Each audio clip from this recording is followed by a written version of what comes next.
For today's video guys ay birthday nga ng kapatid ko, kaya nag-request siya sa akin na kung pwede ipagluto ko daw siya ng mga ihahanda niya ngayong birthday niya. Sarapan kasi siya guys sa mga niluluto ko, nilagang okra, nilagang talbos, pritong talong, pritong hotdog, pritong itlog, pansit canton, Lucky Me. Kaya anyo, sampulan na natin to, lutuin na natin to. Let's go, Matik!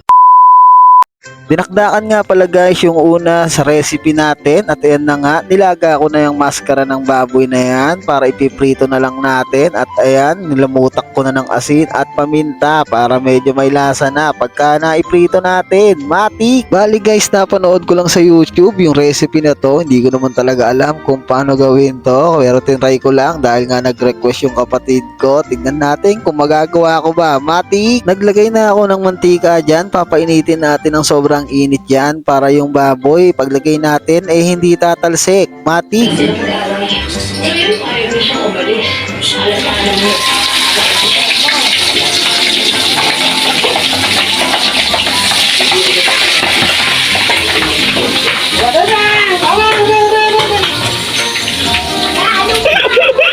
Sakit!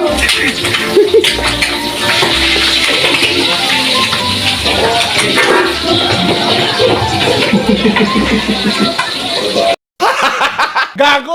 Pagkatapos nga natin iprito yung baboy na yan, lintik na talsikan niya, nagkasugat-sugat, nagkalubo-lubo yung balat ko sa paa nang dahil sa baboy na yan ay ginayat na nga natin at ginayat ko na rin yung mga panahog na yan. Matik na yan, mekos-mekos na natin yan, mas maraming sili, mas masarap, mas maangang, quality, matik! Bali guys, tinimplahan ko nga lang pala ng kalamansi, paminta, asin at konting nor seasoning at ihahalo na natin yung maraming sili na yan, mekos-mekos na natin yan para yung asim may kumalat. Matik! Sinunod ko na rin guys yung napakaraming sibuyas na pampautog daw, hindi ko alam kung bakit nasabing pampautog ang sibuyas, totoo kaya yon. Nilagay ko na rin yung siling green at siling pula tapos imemekos-mekos na natin yan, halu-haluin lang natin yan, mekos-mekos na ni Insan yan, tornado na natin yan, super tornado na, mekos na ni Insan at ayan na nga ang kadalabasan. At ganun-ganun lang guys, naagawa nga tayo ng isang recipe na hindi naman natin alam kung paano gawin. Tignan nyo naman guys yung itsurang di nyo kakainin.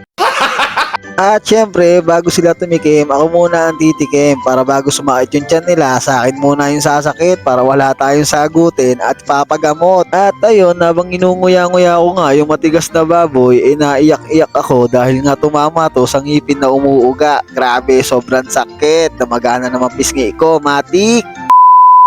Ang susunod nga natin lulutuin guys ay isang American spaghetti. Grabe, puro puti yung gagamitin natin dyan, parang kano. Kaya American spaghetti ang next step natin. Matik! Papakuluan lang natin yung isang katutak na tubig na yan. Nilagyan na rin natin ng mantika yan. At ayan, malambot na agad ang pasta. Matik! Ayos na rin yung sauce. Grabe, hindi daw pala American spaghetti ang tawag yan. Carbonara pala tawag yan, sabi ni Mrs. Matik! Dito guys ay naluto na nga yung carbonara natin at wala pa kaming sinasabing go, kumuha na agad si ate, gusto niya na agad tikman ang creamy carbonara. At syempre hindi tayo papahuli, titikman din natin yan. Tikman mo boy, grabe, kasyang-kasya yung Sanchez sa bibig. Umisa pa, anong lasa boy? Anong lasa boy? Anong masasabi mo sa lasa boy? Quality ba boy?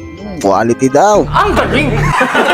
Ang pangatlong putahe na lulutuin natin guys ay creamy caldereta. Matik na yan, gigisa lang natin tong manok na to, papalabasin lang natin yung mga insecurity dito para talagang walang kalansa-lansa. Matik! Tinimplahan na nga pala natin yan guys ng paminta, toyo, laurel, tapos papakuluin lang natin yan, papalabasin lang natin yung mantika ng manok para lasang-lasa talaga. Tapos ilalagay na natin yung reno. Matik! Kakalat lang natin yung reno, tutunawin lang natin, tapos yung tomato paste. Matik! Tapos halu-haluin lang natin, hintayin lang natin kumapit yan dun sa manok. Tapos ito na yung magiging itsura pagkatapos natin imekos-mekos, hintayin lang natin ng konti at ito na, Matik! Makalipas lang ang ilang oras guys, ayan na, sobrang creamy na agad ng ating caldereta, creamy caldereta. Ang sabi nga ni Mrs. dito guys, sabi ko daw ako yung magluluto pero siya na yung nagluto.